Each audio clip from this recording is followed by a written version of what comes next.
Então, bem-vindos a mais episódio aqui do vosso Podcast Conversa, o vosso podcast de política, pois é. E cá estou eu, Cláudio Fonseca, uma vez mais aqui nestes episódios. E, portanto, hoje vamos falar sobre a geopolítica do Reino Unido, sob a égide do novo rei, o rei Dom Carlos III, portanto, o antigo príncipe de Gales, o herdeiro e, portanto, o filho da rainha Isabel II. E hoje vou ter nada mais nada menos que o professor Tiago Ferreira Lopes, que vocês já conhecem portanto, já alguém bem conhecido aqui da Podcast Conversa. E, portanto, aqui se juntou o professor. Boa noite, professor. Olá, boa noite.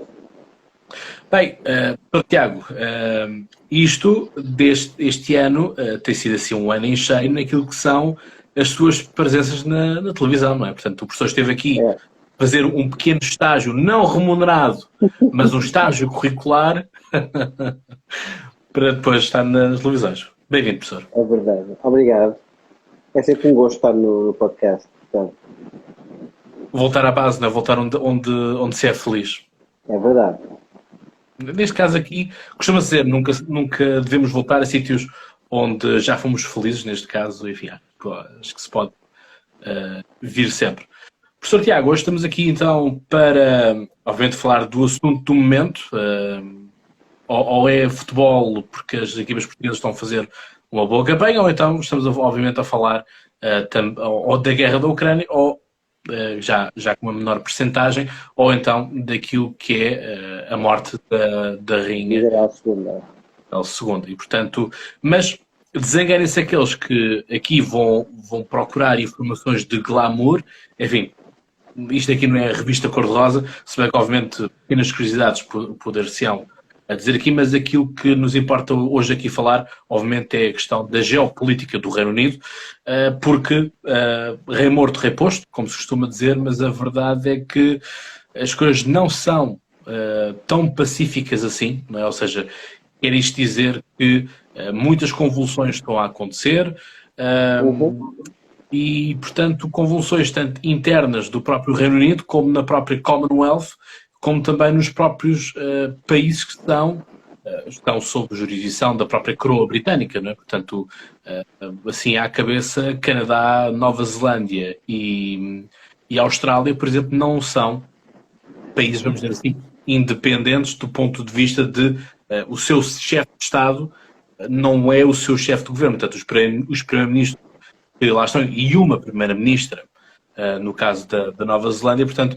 eles têm sempre alguém que os obedece. Aliás, houve, se não me engano, há cerca de um mês ou 2 meses atrás, a tomada de posse dos senadores na Austrália, e houve justamente uma mulher que, enfim, de forma insultuosa, ergueu o punho fechado, a dizer que estava ali para representar também a sua colonizadora, a Rainha Isabel II, que é também curioso. Já vou dar a palavra ao professor Tiago, quero apenas dar aqui estes enquadramentos, porque isto também são pontos de partida para a conversa.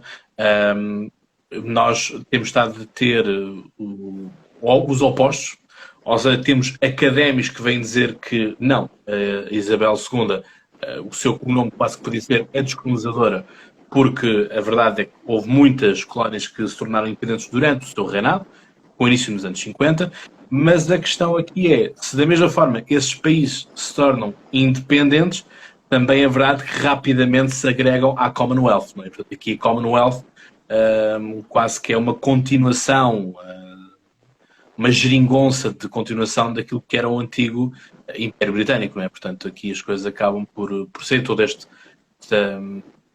folclore que também existe em torno da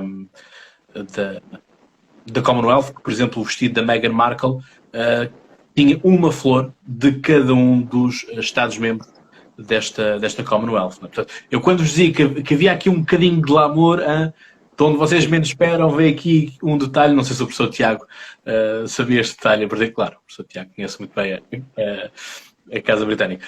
Doutor, portanto, tendo em conta tudo isto que eu aqui acabei de dizer, portanto, À cabeça Onde é vamos que ter nós problemas, vamos ter, exatamente, portanto, vamos ter estes países que eu iniciei já, o próprio Canadá já está a começar a ter algumas convulsões para se tornar independente, ter ser uma república. A Austrália já vinha um referendo para trás com a questão de se tornar uma república, sendo que agora a prioridade é a questão dos direitos dos povos indígenas.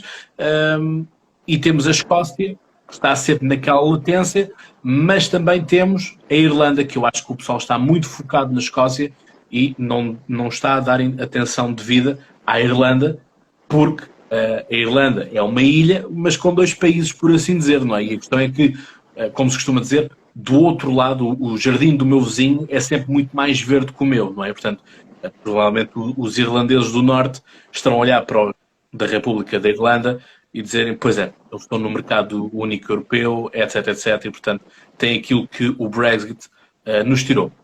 Portanto, professor Tiago. Ora, é um excelente enquadramento, dá aqui uma série já de desafios e de pistas, e eu até vou começar por esta questão que eu acho que é muito importante, porque tem-se discutido bastante, sobre alguns setores que curiosamente são minoritários, têm muita voz nos mídias, mas são minoritários, que acusam Isabel II de ser uma espécie de grande colonizadora. É uma crítica que não faz muito sentido, porque a verdade é que Isabel II não construiu o império que herdou, ela herda o império, nem o seu pai, de resto, o construiu, sejamos justos quanto a isto, mas mais do que isso, a questão da Commonwealth, que tem levantado algum problema, tem aqui uma coisa que eu acho que para mim é vital e tendemos a esquecer, é que a adesão à Commonwealth é plenamente voluntária. Portanto, Londres não decide nada sobre essa adesão. Moçambique entrou. E Moçambique nunca foi território inglês. E Angola pediu também, não teve sorte, não foi aceito, mas Angola chegou a fazer pedido também de adesão. Portanto, a verdade é que é óbvio que o artifício foi arranjado, e foi Isabel II, de resto, a grande impulsionadora da ideia da Commonwealth, quando ela toma posse em 56 e logo no ano a seguir se defronta com a saída do Ghana, na Cruma Mezinca, o Leão da África, como era conhecido na altura, enfrenta a monarca porque esperava uma reação exagerada, exacerbada de uma jovem rainha, e a verdade é que a rainha, com muita elegância, inclusive esse episódio está registado, o The Crown também dá conta disso, em que ela o convida para dançar, que é um acto de diplomacia muito elegante da rainha. A verdade é que a adesão à Commonwealth é 100% voluntária. A partir do momento que é voluntária, não justifica estes argumentos, estes epítetos do colonialismo e tudo mais. Mais do que isso ainda. Se é verdade que o Reino Unido teve uma parte da sua história, especialmente com a Rainha Vitória e até com a Rainha Catarina, esposa de Carlos, Catarina de Bragança, são páginas negras, de exploração e tudo mais, também é verdade que o Reino Unido foi dos primeiros Estados a tentar abolir o mais rapidamente possível a escravatura. E, portanto, nós tentarmos no século XXI achar que o mundo todo devia ter começado no século XXI é não só ridículo como é ilusório e dá-nos aqui até alguma sobrancelha intelectual, porque estamos a assumir que nós estamos num ponto civilizacional que é melhor. Na verdade, nós não sabemos se é melhor ou se é pior. É o que temos agora, para nós faz sentido, estamos enquadrados nele, mas faz um bocadinho de confusão estas releituras do passado com as lentes do presente, porque obviamente vão levar a uma frustração permanente. E, portanto, isso parece-me evidente. Depois há outra questão que eu acho que é importante ficar já clara quanto a isto. Tem-se discutido muito, de facto, se eu começo Carlos III vai à saída de vários Estados, e vamos já falar disso a seguir, mas eu começava por relembrar que a mãe de Carlos III, que agora está a ser homenageada da forma que está, tem filas com mais de 4 km para ver o seu caixão. A mãe de Carlos III perdeu 17 territórios.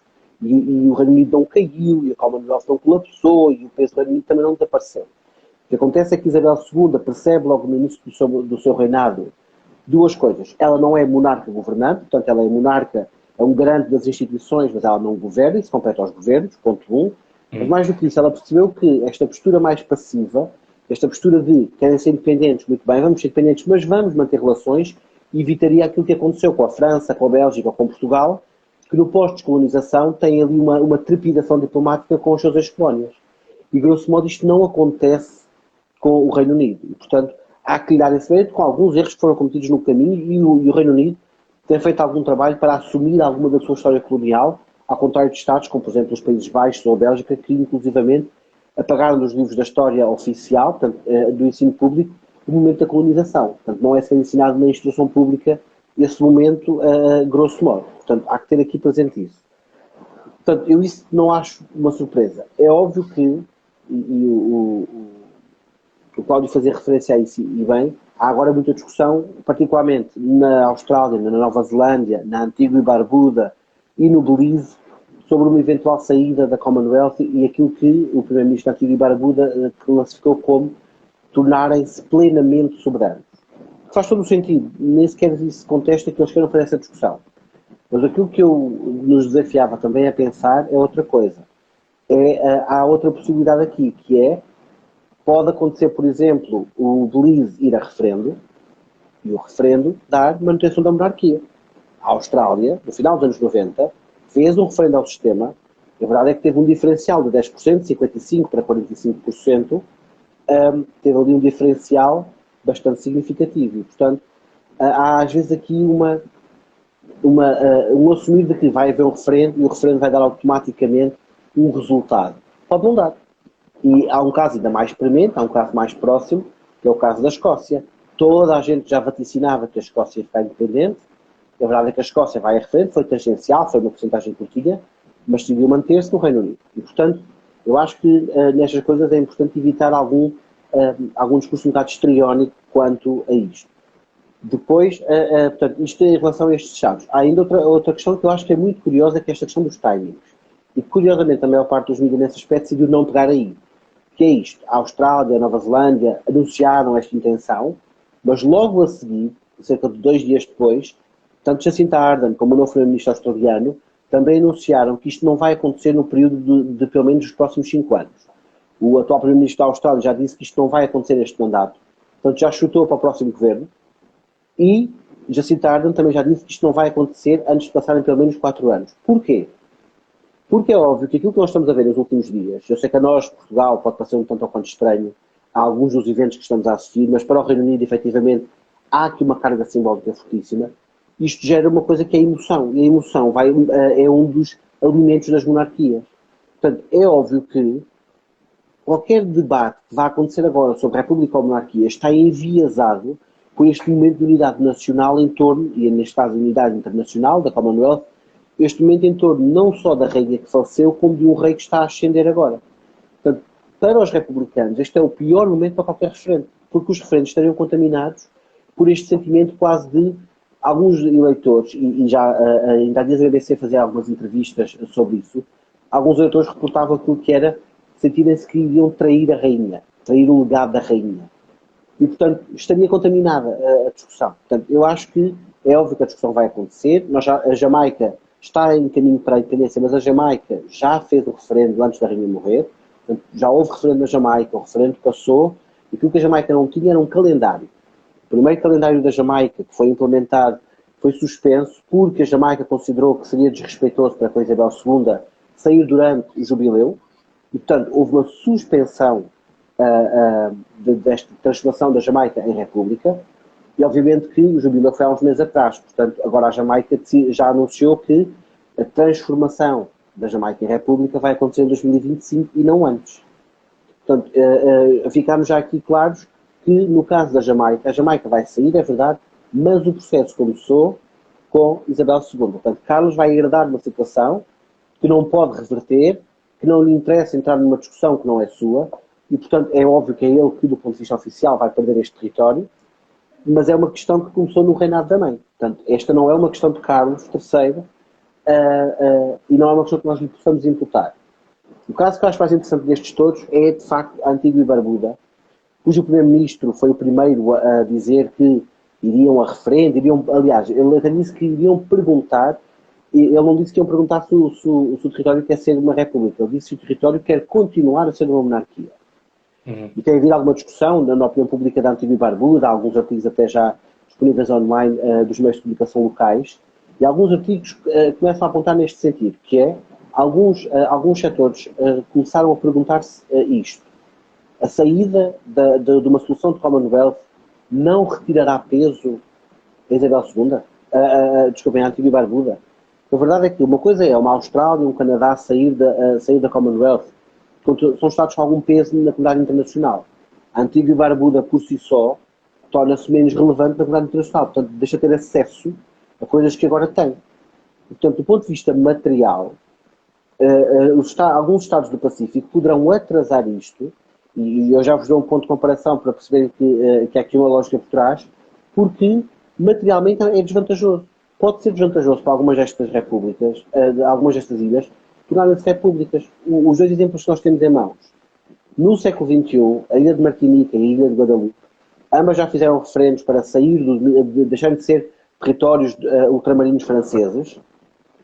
E a verdade, o que é que aconteceu? É que estes dois referendos o que deram foi manutenção. Porque materialmente é mais desvantajoso sair do que manter-se com a França. Porque a França permite um elevado grau de autonomia política. E dá-lhes acesso a financiamento, e dá-lhes acesso a uma série de regalias do ponto de vista social e do ponto de vista da administração pública, que e diplomático, não é? Diplomático do ponto de vista do passaporte, não é? Exatamente, dá-lhes peso diplomático inclusive. Ou seja, quando Martinica e Guadalupe vão, por exemplo, e vão obviamente em representação como observadores a fóruns da ASEAN ou da APEC, vão com o peso da diplomacia francesa, que continua a ser o terceiro maior aparelho diplomático do mundo, do ponto de vista do número de embaixadores e de oficiais. Quando, se estas duas ilhas estivessem independentes, realmente passariam de terceiro lugar para centésimo, nonagésimo. Portanto, há este cálculo que os eleitores também farão, e eu acho que se tem calculado muito pouco nas discussões dos mídias, porque a discussão é só a monarquia é má só porque é má, que é um bocadinho a visão nos mídias portugueses, e a República vai vir a seguir porque é natural. Há muito este do discurso da naturalidade. Naturalmente irão se tornar uma República. Pode não haver aqui a naturalidade, porque pode haver um cálculo muito egoísta de eu materialmente estou melhor dentro desta monarquia.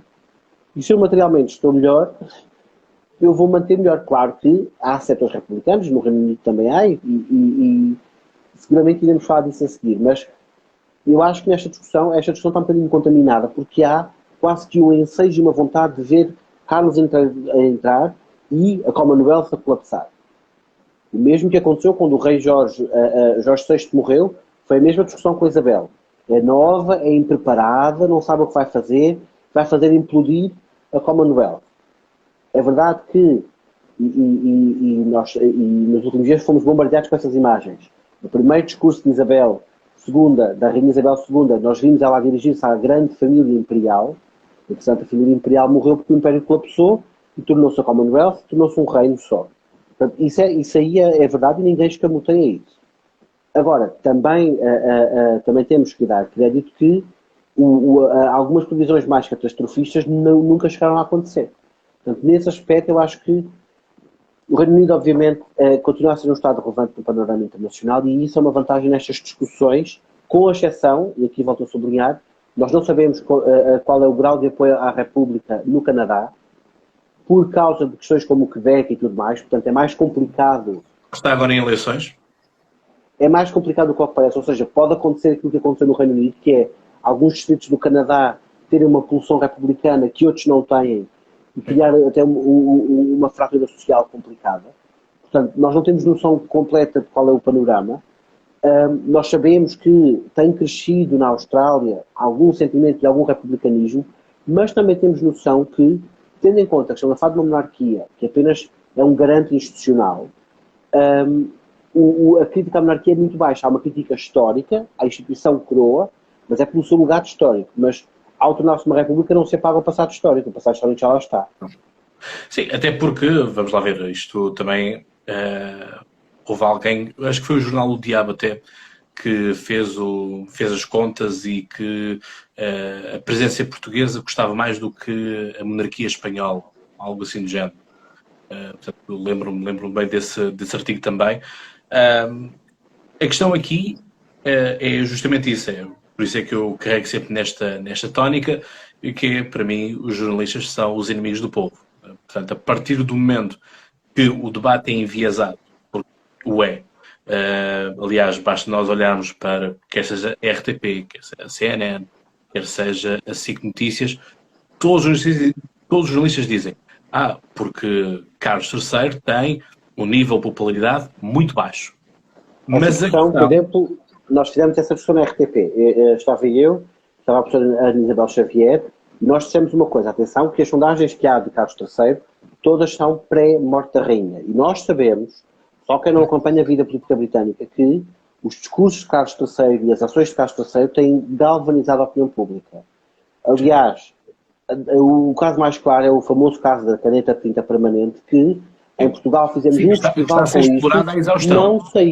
não saiu nos mídias britânicos, grosso modo.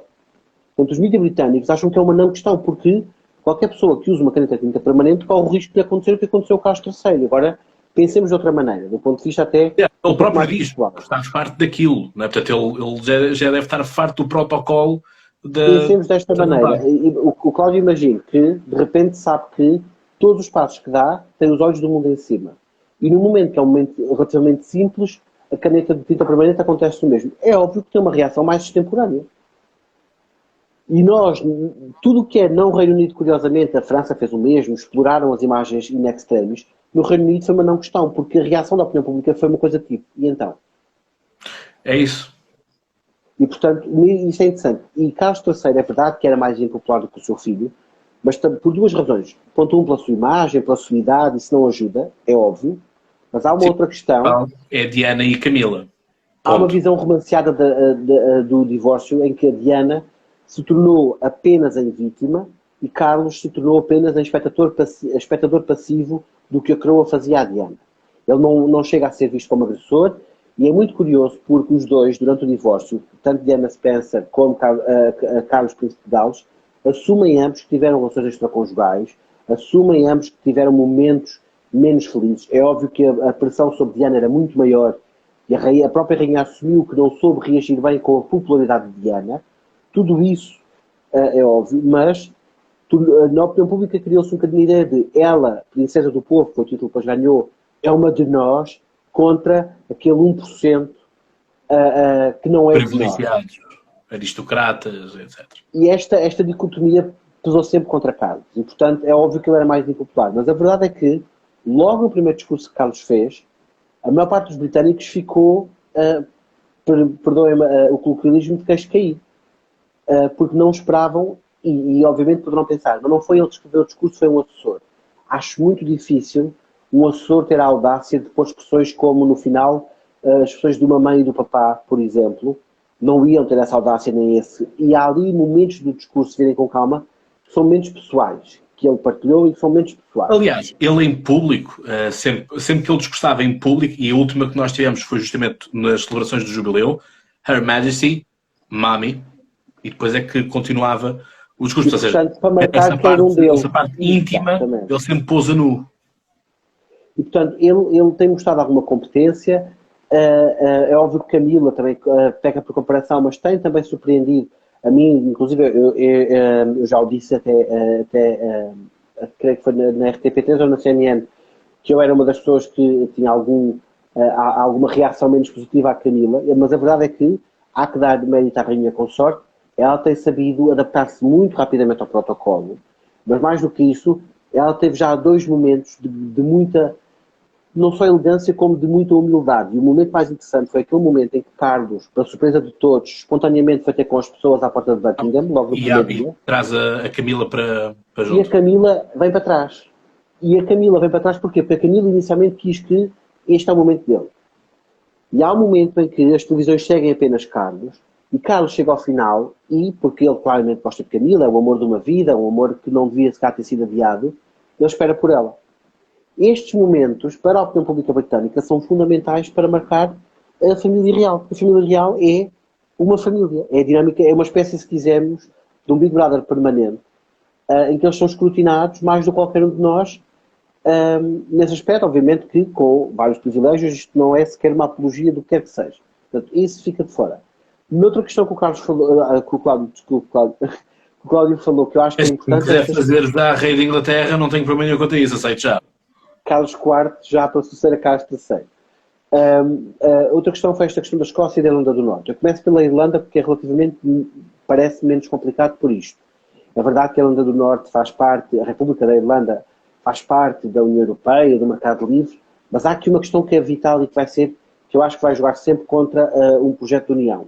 É que a Irlanda em si é anglicana. A Irlanda do Norte, a Irlanda que é parte do Reino Unido, é grosso modo anglicana. E a República da Irlanda é católica. E esta questão religiosa, que levou aos acordos de sexta-feira, que levou à violência entre os dois e ao aparecimento do IRA, Portanto, esta Irlanda Católica não tem dado passos no sentido de saber incluir a minoria anglicana.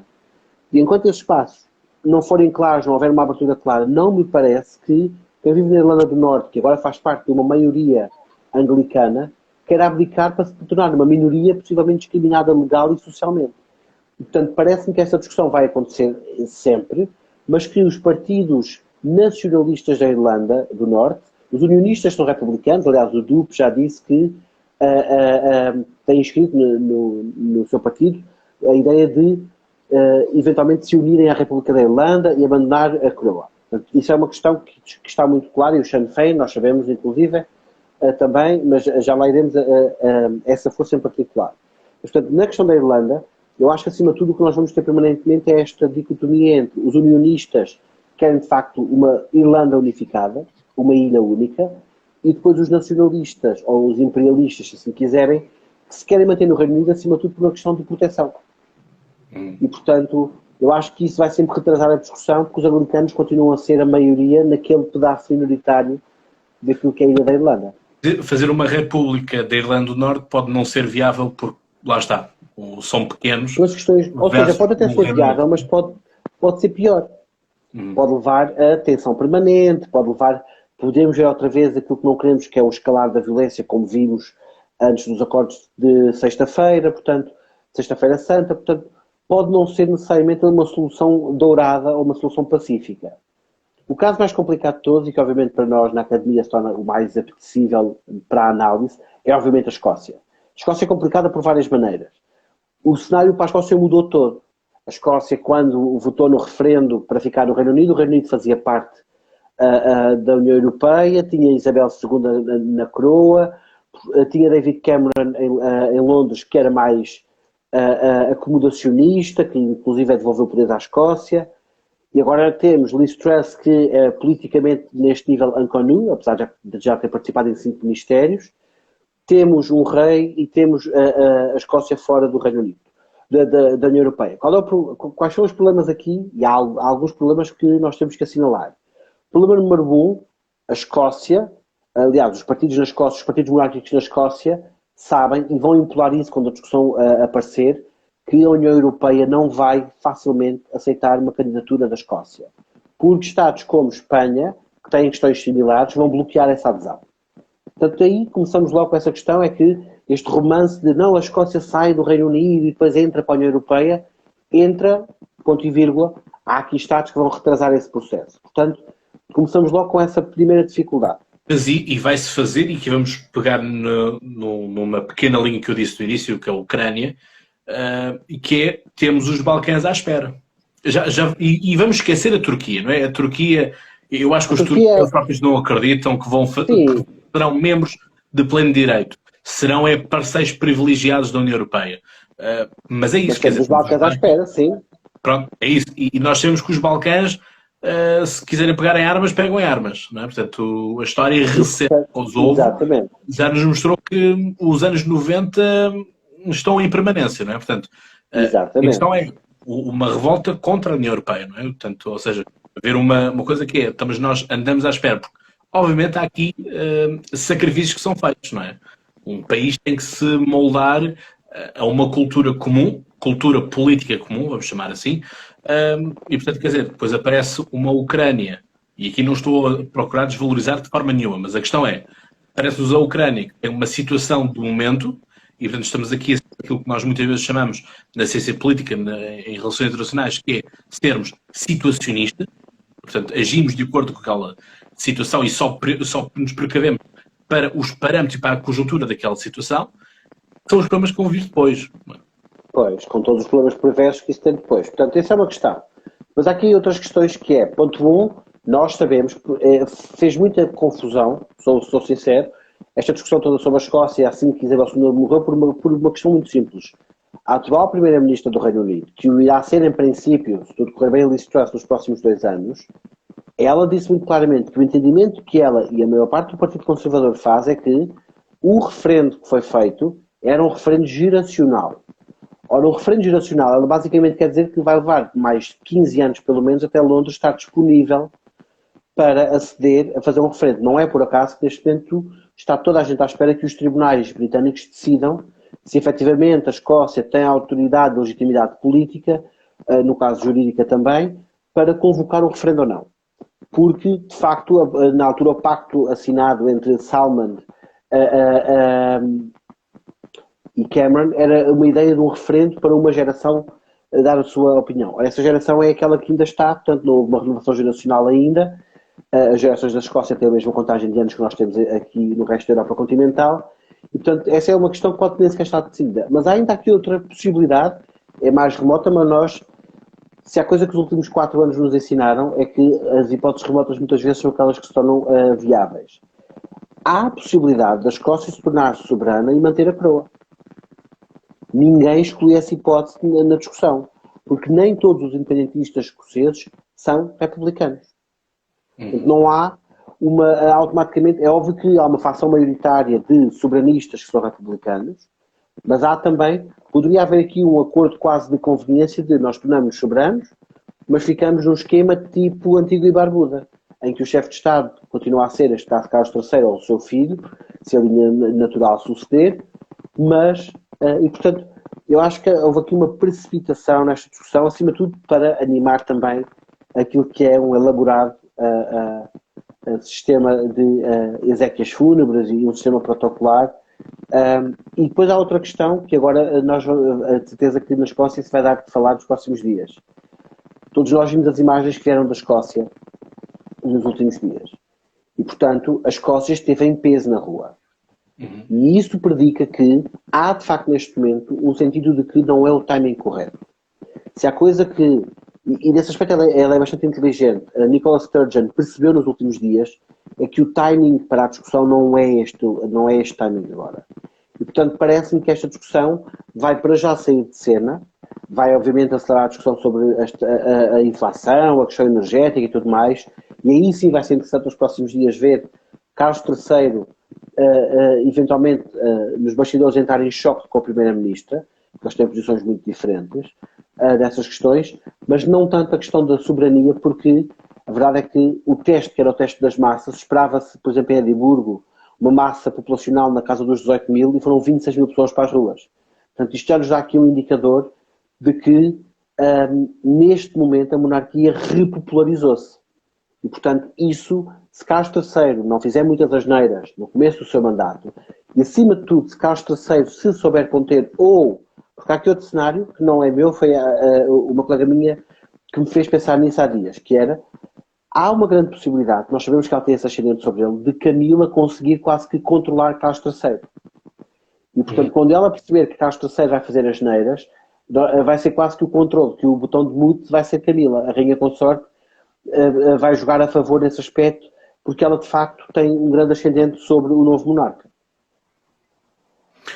Enfim, essa é uma questão que politicamente não se controla, não é? Portanto, a partir do momento que é outro ser humano, não dá para Exatamente. o que quer que seja, que por aí vai. Mas também esta questão é muito complexa no meio desta gestão.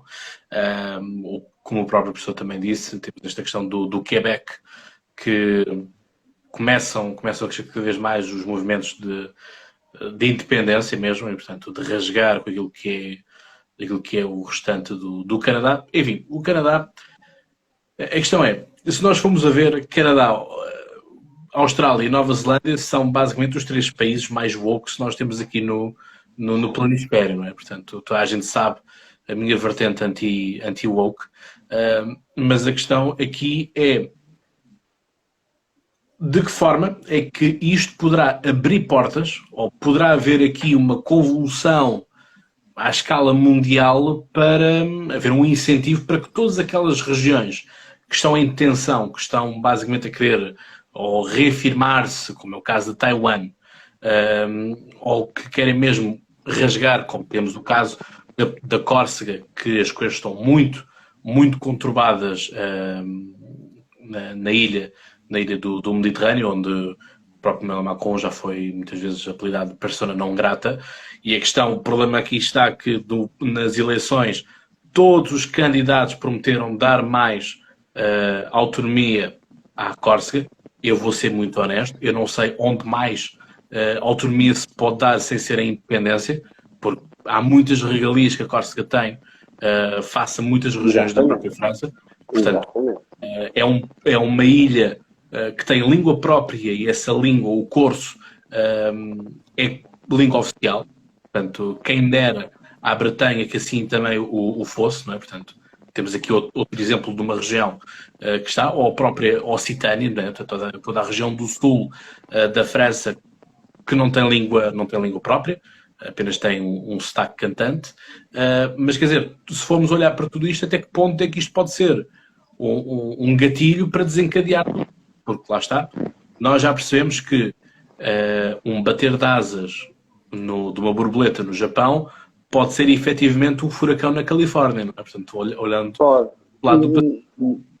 Estas discussões obviamente agora vão acontecer, portanto, mas também pode ter as discussões contrárias, que eu acho que também são interessantes. Por exemplo, nós olhamos para a Roménia, e a Roménia há 2 anos já que acelerou as discussões sobre eventualmente o regresso à monarquia, porque a monarquia obviamente caiu na Roménia por ação direta da União Soviética, e portanto é vista como uma espécie de último baluarte de resistência à União Soviética, e curiosamente é a única monarquia no qual, após o fim da monarquia, o monarca foi a voto e tornou-se primeiro-ministro.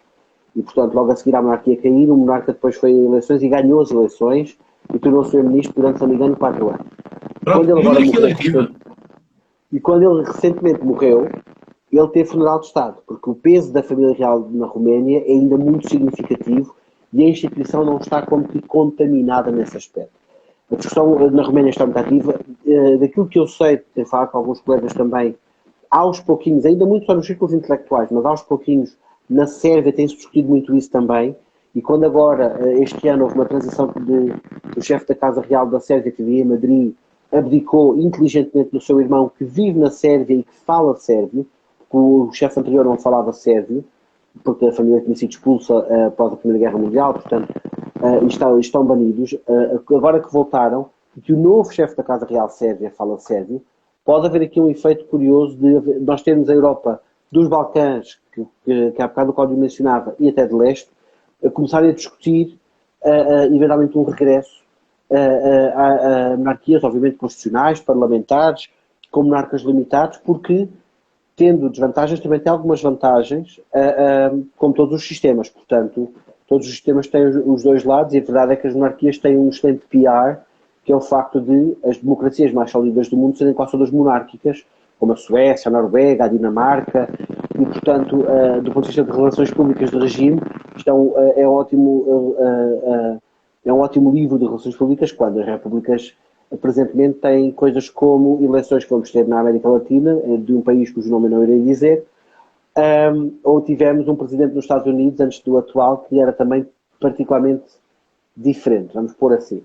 E, portanto, tem esse lado. Agora, da Rainha Isabel II, portanto, do ponto de vista do protocolo.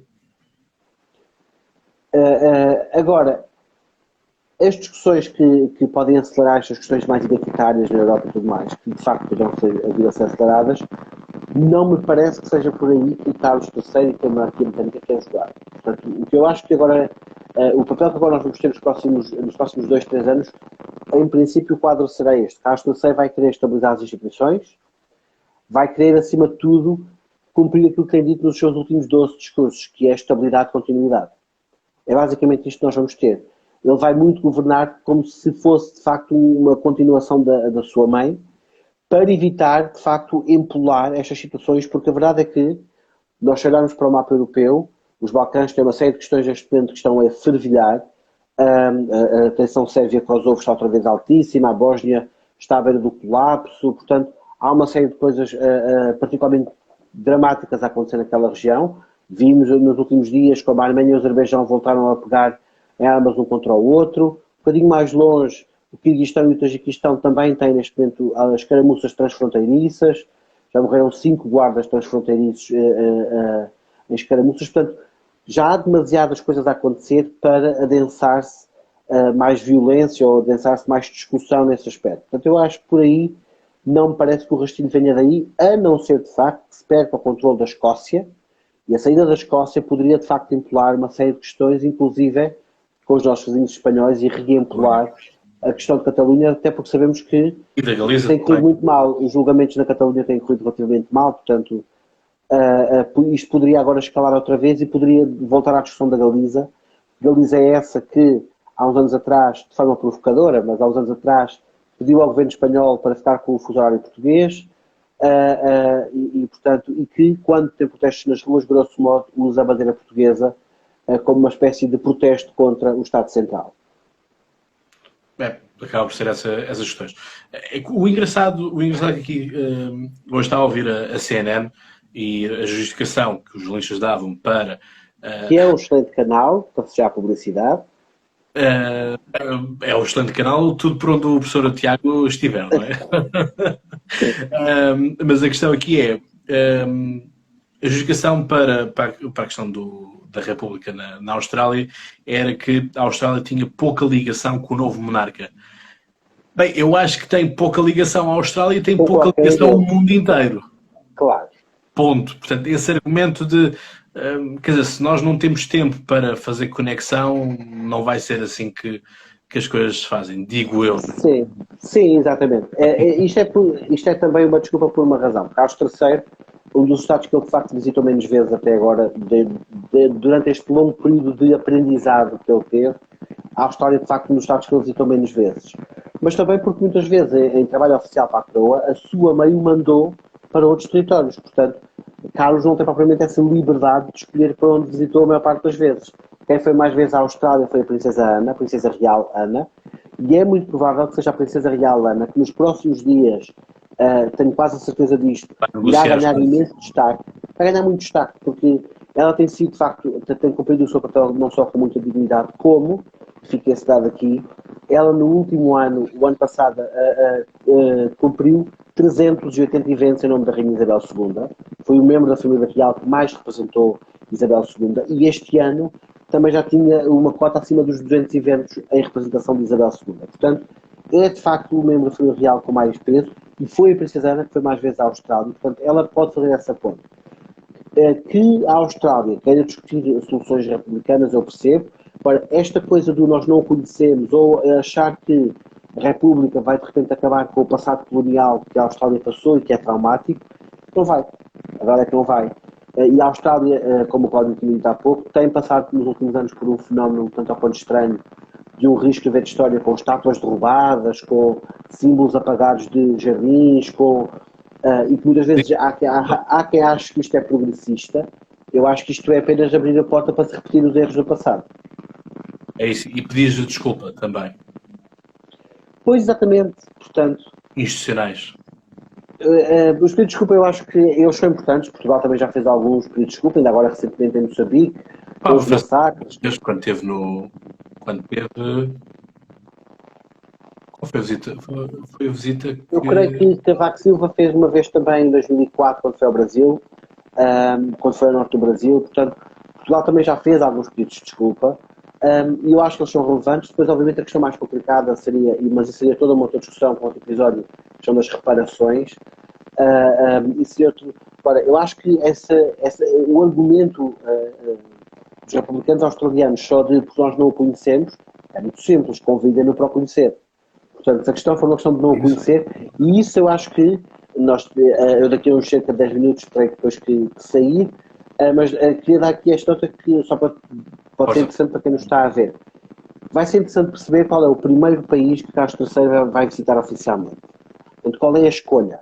E ele sabe que isso é uma escolha importante. Portanto, Carlos III tem claramente a noção que é uma escolha importante. E, portanto, uma das escolhas que ele poderia fazer seria ir à Austrália para sanar já esse argumento. E, portanto, se ele optar por ir, é provável que ele escolha a chamada escolha segura, que é os Estados Unidos. Mas se ele não optar pela escolha segura, que é ir aos Estados Unidos, até porque os Estados Unidos, a caminho de uma eleição intercalar, pode ser seguro e ao mesmo tempo arriscado, se ele não optar por isso, e optar, por exemplo, por Austrália ou Nova Zelândia, ou ambos, pode ser uma jogada diplomática muito bem feita. Portanto, mostra que lhes dá relevância, irá de certeza no discurso dizer que é o primeiro sítio onde vai, e ao mesmo tempo sana um bocadinho esse argumento. Isso aí parece-me incontestável. Há uma nota histórica que que algumas pessoas têm feito nos meios de comunicação e bem, que é a escolha do nome. Eu, inclusive, cheguei a dizer isto em direto, tinha ficado surpreso por ele manter o nome Carlos. Eu sei que isto pode parecer estranho, mas ele manteve o nome Carlos. O príncipe de Gales, o príncipe Carlos, tinha 4 nomes próprios: Carlos, Arthur, Filipe, falta-me agora aqui um... Jorge, exatamente, como avô. Ele podia ter escrito qualquer um destes 4 nomes como nome régio. E Carlos, porque é uma escolha surpreendente, porque os 2 primeiros Carlos, o Carlos I e o Carlos II, são de má memória, foram absolutistas. Carlos I foi decapitado em Westminster Hall, curiosamente. Carlos II, que é filho de Carlos I, só governou na segunda metade da sua vida e na última parte desta segunda metade também com tendências mais autoritárias. Portanto, a escolha de Carlos III, se o mandato correr mal e ele tiver tendências mais de posicionamento, vão logo dizer que é mal a pata do nome, portanto, que é o nome Carlos a fervilhar. Tinha opções mais seguras. Tinha Filipe, que era uma homenagem ao pai, é um nome arriscado por causa da monarquia espanhola, mas era uma homenagem ao pai. Tinha Arthur, que curiosamente é um nome que a monarquia britânica nunca teve. Portanto, era abrir uma porta curiosa. E é um dos netos. Exatamente. É o irmão do príncipe George.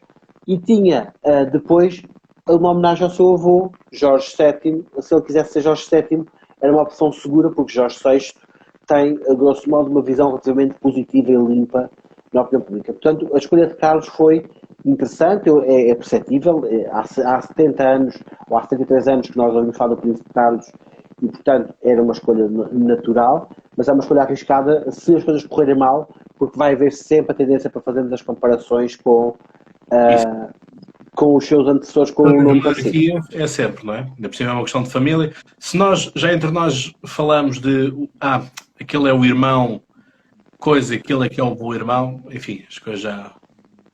Uma coisa que foi gira, e só para ficar aqui, é uma inconfidência, quando o Cláudio me convidou, uma das coisas que o Cláudio não queria que nós discutíssemos, e bem, era este lado mais festivaleiro, espetacular do ponto de vista do espetáculo mesmo em si, destes últimos 12 dias, mas há uma coisa que eu acho curioso que os últimos 12 dias também nos mostraram. Ainda não são 12, já estamos no 9º dia.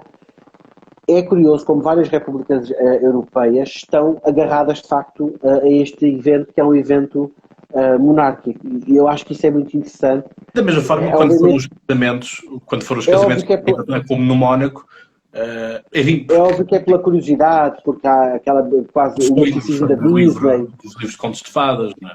Mas é interessante, de facto, este interesse que isto gera, e isso é óbvio que depois as coisas às vezes são um bocadinho exageradas e exacerbadas, mas isso eu acho que é muito, muito curioso.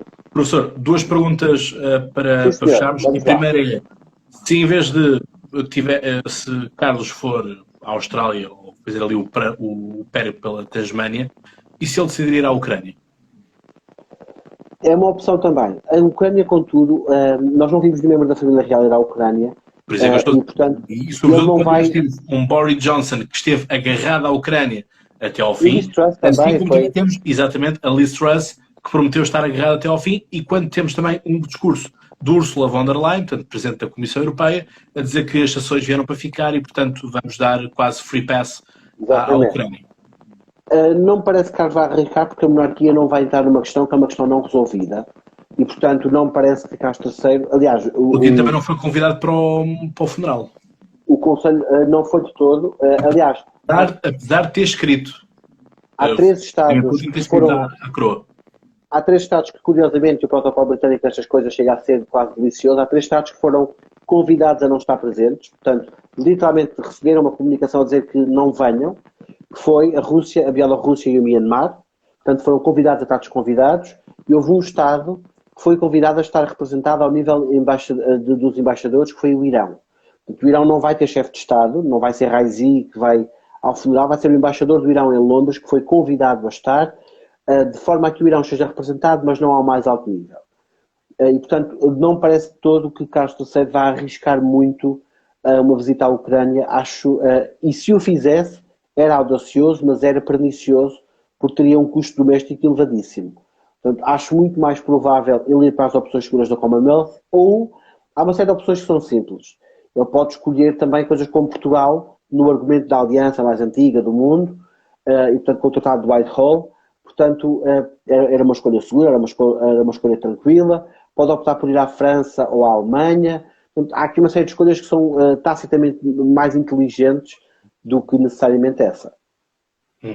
E última pergunta, assim, para fecharmos também com um bocadinho de glamour, que é a questão de uma das razões pelas quais nós fizemos sempre o comparativo com a espanhola e a britânica, é que nós, quando vamos a Espanha e quando vamos a Madrid, não conseguimos encontrar tanto folclore, não encontramos tanto merchandising da coroa espanhola, já para não falar de que a coroa espanhola, durante muito tempo, escândalo atrás de escândalo, aliás, arrisca-se agora realmente haver também um outro escândalo, no sentido de o rei emérito, portanto, o pai do Filipe VI, o rei Juan Carlos, estar também presente no funeral, portanto, que está a criar ali uma celeuma de protocolo, mas a questão é, um dos argumentos que também sempre muitos disseram na Inglaterra é que ganhamos muito dinheiro à conta da Casa Real, portanto, apesar de eles não pagarem impostos enfim, ter o dinheiro que têm e as propriedades que têm,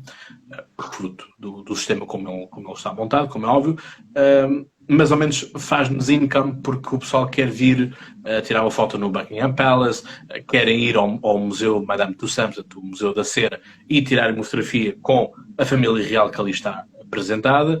Portanto, há um pouco isto. Sim, tem o lado. Será que o Carlos vai conseguir manter esta questão? Ou só com o Guilherme, com o William? Não é? Portanto, é que poderá... É uma boa questão. Dizer uma coisa, legalmente a família real inglesa não paga impostos, mas voluntariamente, desde 1993, que o paga. Portanto, a rainha Isabel II, durante um dos momentos tensos do seu reinado, decidiu que eles pagariam impostos e abriu a maior parte dos palácios a visitantes, de forma a gerar rendimento para cobrir o dinheiro que se perde com esse pagamento de impostos. Portanto, a família, nesse aspecto, soube adaptar um bocadinho. É óbvio que é uma das casas reais mais caras do mundo, mas também é uma das casas reais que tem maiores rendimentos de modo próprio do mundo. Portanto, há aqui um equilíbrio de parte a parte, não é como, por exemplo, no Mónaco, de facto, o orçamento é desequilibradíssimo daquilo que a família monegasca recebe e daquilo que ela efetivamente gera de receita. Portanto, a família real britânica, de facto, é um gerador de receita. Para nós termos noção, neste momento, já escasseiam no Reino Unido canecas, porque estão-se a vender a uma velocidade que os repositores, até porque já havia uma crise pós-pandemia e pré-morte de Isabel II, os expositores não estão a conseguir repor muito o merchandising que está a ser vendido à velocidade da luz. E isto já é essa ideia de que tornou-se um ícone. No caso particular de Isabel II, ela de facto tornou-se um ícone da nossa imagética social. Nós vemos a efígie da rainha e sabemos que é Isabel II, e ela conseguiu outra coisa que eu acho que é mais interessante, que é, grosso modo na Europa, se nós perguntarmos a qualquer europeu para nos descrever a rainha, toda a gente descreve Isabel II. E isso é um gerador de receitas. E, portanto, a Espanha não tem tanto isso. E a Espanha deve muito a Filipe VI nesse aspecto, porque tem conseguido reposicionar a monarquia como algo mais agradável e como algo útil à unidade nacional. Então, Tiago, obrigado. Obrigado eu pelo convite. É sempre um gosto e sabe, pode sempre cá voltar. Portanto, sempre... Obrigado pelo convite e obrigado a quem esteve connosco. É isso, e portanto, caros ouvintes, vocês sabem, então mantenham-se atentos. Vai haver, obviamente, mais temáticas a serem apresentadas ao longo da próxima semana. Estejam atentos às stories para saber o que é que vai acontecer. E, portanto, eu despeço com aquela amizade e com aquela frase que vocês já conhecem, e o professor também certamente sabe, que é: até lá tenham boas conversas e já agora, viva o rei. Um abraço.